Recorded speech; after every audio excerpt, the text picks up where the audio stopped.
Pakistan for decades has been sponsoring and aiding terror organizations on its soil, which are responsible for a large number of terrorist attacks in the entire world, especially India. However, with the huge pressure from the international community building up, Pakistan has been compelled to take actions against these terrorists. Recently, an anti-terrorism court in Lahore convicted 4 Jamaat-ud-Dawa operatives in terror financing cases, which again is nothing but an eyewash for the international community as these terrorists soon get bailed out of these temporary curbs. A report.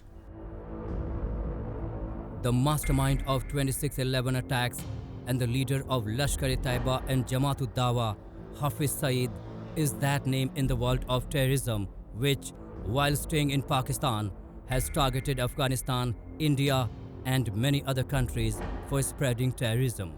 Despite being lodged in Lahore jail, he is able to run his so-called charitable trusts and madrasas because of his tall stature in Islamabad.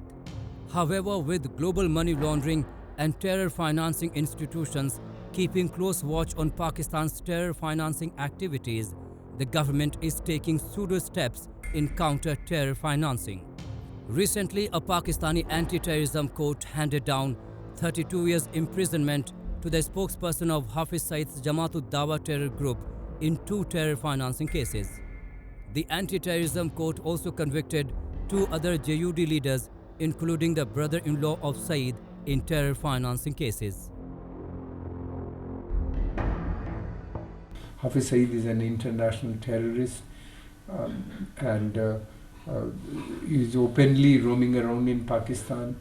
Now at the moment, he may be in house arrest, but all sorts of facilities are being provided to him. He is being guarded by the Pakistani army, and his organization is funded by the Pakistani government, and his people are being trained by ISI, and he is involved in not only terror funding as well as promoting extremism in the region. Under pressure from the international community, the Pakistani authorities launched investigations into matter of the Lashkar-e-Taiba, Jamaat-ud-Dawa and its charity wing Falah-e-Insaniyat Foundation or FIF for their holding and use of trust to raise funds for terrorism financing. At least 56 seminaries and facilities being run by the JuD and FIF in southern Sindh province were also taken over by authorities in the same case. Consequently, Hafiz Saeed, the co-founder and chief of these terrorist groups, was arrested in connection with charges related to terror financing and has been detained at Kot Lakhpat jail since then. In spite of these so-called measures by Pakistan's counter-terrorism department, there seems to be absolutely no curb being put on terror financing and terror activities taking place in the country.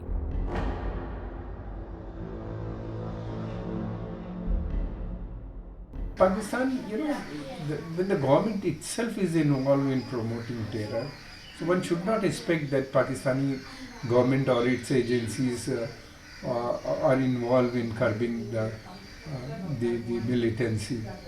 In fact, some measures they have taken, they are just an eyewash.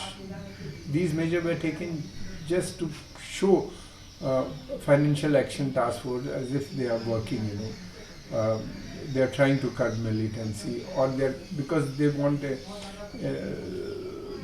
Pakistan has been put on the grey list of the Financial Action Task Force, and its meeting is going to take place sometime next week. So therefore they have taken some measures.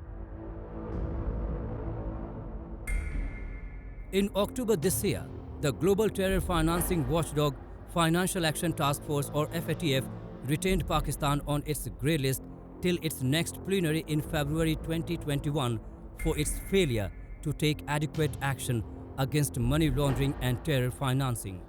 Besides, the Asia-Pacific group of FATF has already blacklisted Pakistan for unsatisfactory measures to curb terrorism operating on its soil. As long as Pakistan doesn't take significant steps to fight terrorism and proves that it is genuinely severing ties with Islamist militants, there are high chances of it getting blacklisted by FATF.